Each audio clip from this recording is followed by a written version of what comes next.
It has now become common knowledge that rappers and hip-hop artists occasionally have quite the criminal history, many of whom have come from rough and tough upbringings and found an escape through rap and music. Some have been a part of gangs and crowds that were not the best influence, landing them behind bars and with a few criminal convictions. One of these rappers includes Wiz Khalifa. Wiz Khalifa is no stranger to being arrested. Since he is very public about his cannabis use, this has landed him in trouble a few times with authorities. In today's video, we're going to look back at the criminal history of popular rapper Wiz Khalifa. But before we get into the video, don't forget to leave a like and subscribe to the channel with notifications turned on so you don't miss any of the new videos we post. Interact with us. Subscribe and hit the notification button to be notified when we upload more content. If you enjoyed the video, don't forget to hit the like button and leave a comment down below. Thanks! First, who is Wiz Khalifa? If you have never heard of Wiz Khalifa, then let me give you a quick rundown. Cameron Jibril Thomaz, who was born on September 8, 1987 in Minot, North Dakota, to parents who were both in the military. When Khalifa was about 3 years old, his parents divorced. He grew up as a military brat as his parents' military service required him to travel on a regular basis. Khalifa was born in Germany and raised in Germany, the United Kingdom, and Japan before moving to Pittsburgh with his mother in 1996 to attend Taylor Alderdice High School. Before he was a teenager, Khalifa started writing and performing his own lyrics after moving to Pittsburgh. Khalifa, an Arabic word meaning successor, and knowledge, which was shortened to Wiz when Khalifa was a young child, became his stage name. According to Khalifa, the name came from being dubbed Young Wiz because he was great at everything I did, and his grandfather, who is Muslim, gave me the name because he felt like that's what I was doing with my music. He was clearly recording his music in a studio named ID Labs by the age of 15. The studio's management was so taken with Khalifa's lyrics that they agreed to let him record for free. Wiz Khalifa's contribution to a mixtape of various new Pittsburgh artists grabbed the attention of Rostrum Records president Benji Grinberg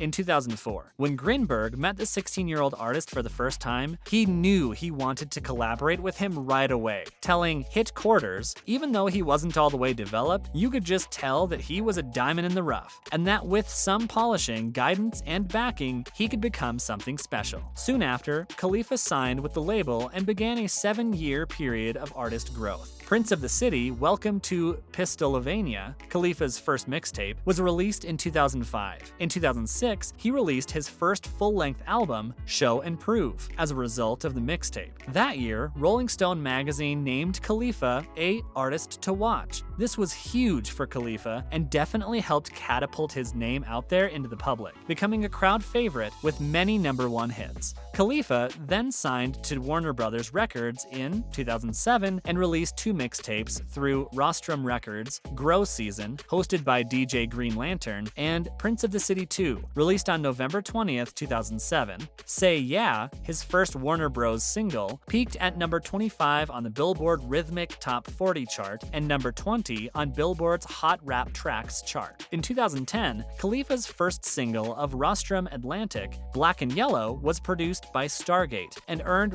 radio airplay. The song's title refers to the colors of Pittsburgh, and it reached #1 on the Billboard Hot 100 in the United States. In 2011, Khalifa released his debut album on Atlantic Records. In the United States, Khalifa released his first studio album, Rolling Papers, on March 29, 2011. The album debuted at #2 on the Billboard 200 chart in the United States, with first-week sales of 197,000 copies. Wiz Khalifa then performed at Emory University in Atlanta, Georgia, as part of the school's annual Dooley's Weekend on March 31st, 2011. Following this, his career took off, and he came out with heaps of great songs that reached the top of the charts multiple times. Some of these hits include Black and Yellow, Teach You to Fly, Work Hard, Play Hard, Remember You, among many other very popular tracks. Wiz Khalifa criminal history. In 2010, Wiz Khalifa was arrested in North Carolina by police on drug charges after a concert. After a performance at East Carolina University in Greenville, North Carolina, Khalifa was detained and arrested by police. Apparently, the police raided the rapper's tour bus while he was still performing on stage. The police found illegal marijuana, and Khalifa was subsequently charged with a felony count of trafficking in marijuana, a felony count of maintaining and/or storing marijuana, and one misdemeanor charge of possession of drug paraphernalia. It was also reported that along with Wiz Khalifa, 9 other individuals were arrested. At the time, Khalifa had recently signed a record deal with the famous Atlantic Records, and as you can imagine, this did not look very good for the up-and-coming rapper. It is no secret that especially back in 2010, Khalifa was not shy about sharing his cannabis use and often bragged about his smoking habits,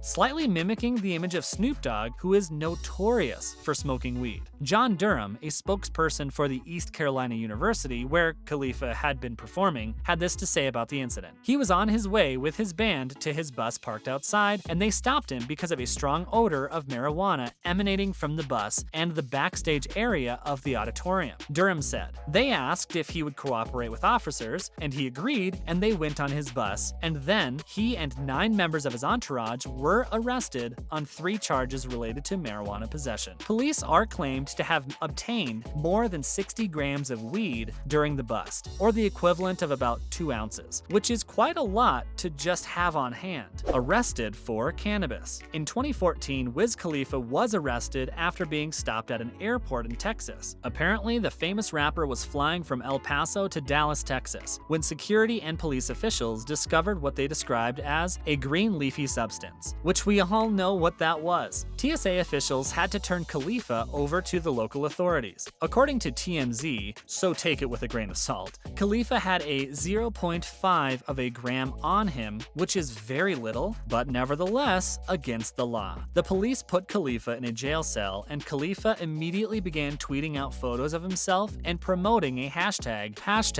#FreetTrapWiz. "I want to drop 28 grams, but they got me locked up," Khalifa wrote, referring to the mixtape that he'd been promising as a lead-in to his new album, Black Hollywood, which was expected late that summer. "Soon as I get out, the tape's coming out." On the Friday before his arrest, he had released a fresh taste of the mixtape with a take on Missy Elliott's track, The Rain. However, this was not his first or even second arrest involving marijuana. In 2010, he had his first arrest surrounding marijuana and carrying almost 2 ounces. Then in April of 2012, Wiz received a citation for misdemeanor marijuana possession while he was in Nashville. Quickly after that incident, only a month, the police apparently busted him with weed while in Winston-Salem, North Carolina. Even though he was behind bars, he didn't waste the opportunity. While locked up, he continued to promote his mixtape, basically unfazed about everything that was happening. Honorable mentions: Wiz Khalifa in Colombia drug lord row. In 2017, Wiz Khalifa enraged Colombians by posting images of himself visiting the grave of infamous drug lord Pablo Escobar in Medellin. In the 1980s and 90s, Escobar terrorized Colombia, bribing, raping, and murdering anyone who stood in his way. Wiz Khalifa should apologize for advocating violence, according to Medellin Mayor Federico Gutierrez. He even suggested that Khalifa should have brought flowers to those who were victims of Escobar's. Khalifa posted multiple photos, one of which included Escobar's grave with flowers and a joint sitting on top. The reason Khalifa was even in the area was due to the concert he had just performed in Medellin. Wiz Khalifa is a very frequent marijuana user and even has a strain named after Escobar that he sells through a Colorado-based cannabis business. His tribute to the late insanely famous Colombian drug lord did not go down well with the mayor of Medellin, who referred to the American rapper as a scoundrel, saying, "It shows that this guy has never had to suffer from the violence inflicted by these drug traffickers." If you are unaware of just how intense and saddening Escobar's time on Earth was, he and his Medellin cartel are responsible for killing around 4,000 people, which included a bombing of an airliner plane that claimed the lives of 107 people on board. Escobar was a ruthless drug lord that didn't care about anyone or anything other than making money and selling drugs. Killing people was a common and normal practice for him and his cartel. It is understandable why many Colombians got upset when the rapper was posting on social media paying tribute to someone who has brought great pain to so many. And there you have it, famous rapper Wiz Khalifa and his criminal history. Although he is an incredible rapper who is beloved by many across the globe, he has also got himself caught up in some trouble and been arrested quite a few times. He seems to be quite unfazed about it all, and now the restrictions with recreational marijuana use has eased up across America, so it may be likely we won't see another cannabis-related arrest for Khalifa, but who knows? If you enjoyed today's video, don't forget to like and subscribe so you never never miss any of our new exciting content. Thanks for watching.